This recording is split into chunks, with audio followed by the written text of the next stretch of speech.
Hi, boys and girls. We are on chapter 26 from the Ickabog, a job for Mr. Dovetail.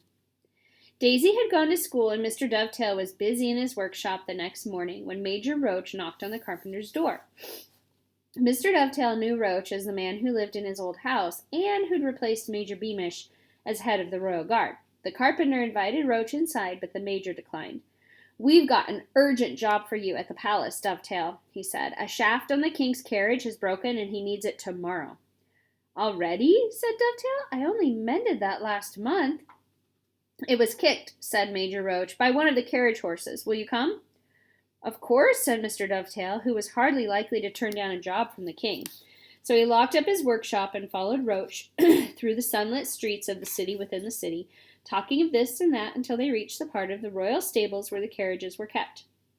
Half a dozen soldiers were loitering outside the door, and they all looked up when they saw Mr. Dovetail and Major Roach approaching.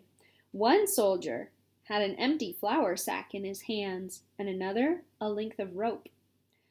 "Good morning," said Mr. Dovetail. He made to walk past them, but before he knew what was happening, one soldier had thrown the flour sack over Mr. Dovetail's head, and two more had pinned his arms behind his back and tied his wrists together with the rope. Mr. Dovetail was a strong man. He struggled and fought, but Roach muttered in his ear, "Make one sound, and it'll be your daughter who pays the price." Mr. Dovetail closed his mouth. He permitted the soldiers to march him inside the palace, though he couldn't see where he was going. He soon guessed, though, because they took him down 2 steep flights of stairs and then onto a third, which made of slippery stone. When he felt a chill on his flesh, he suspected that he was in the dungeons, and he knew it for sure when he heard the turning of an iron key and the clanking of bars. The soldiers threw Mr. Dovetail onto the cold stone floor. Somebody pulled off his hood. The surroundings were almost completely dark, and at first Mr. Dovetail couldn't make out anything around him. Then one of the soldiers lit a torch, and Mr. Dovetail found himself staring at a pair of highly polished boots. He looked up.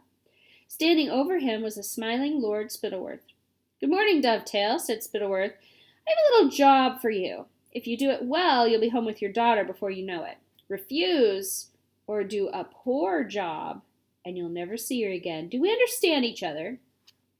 6 soldiers and Major Roach were lined up against the cell wall, all of them holding swords. "Yes, my lord," said Mr. Dovetail in a low voice. "I understand."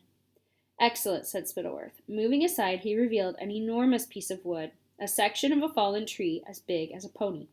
Beside the wood was a small table bearing a set of carpenter's tools. "I want you to carve me a gigantic foot, Dovetail, a monstrous foot with razor-sharp claws. On top of the foot, I want a long handle so that a man on horseback can press the foot into soft ground and make an imprint. Do you understand your task, carpenter?" Mr. Dovetail and Lord Spittleworth looked deep into each other's eyes. Of course Mr. Dovetail understood exactly what was going on. He was being told to fake proof of the Ickabog's existence. What terrified Mr. Dovetail was that he couldn't imagine why Spittleworth would ever let him go, after he'd created the fake monster's foot, in case he talked about what he'd done. "Do you swear, my lord?" Mr. Dovetail said quietly.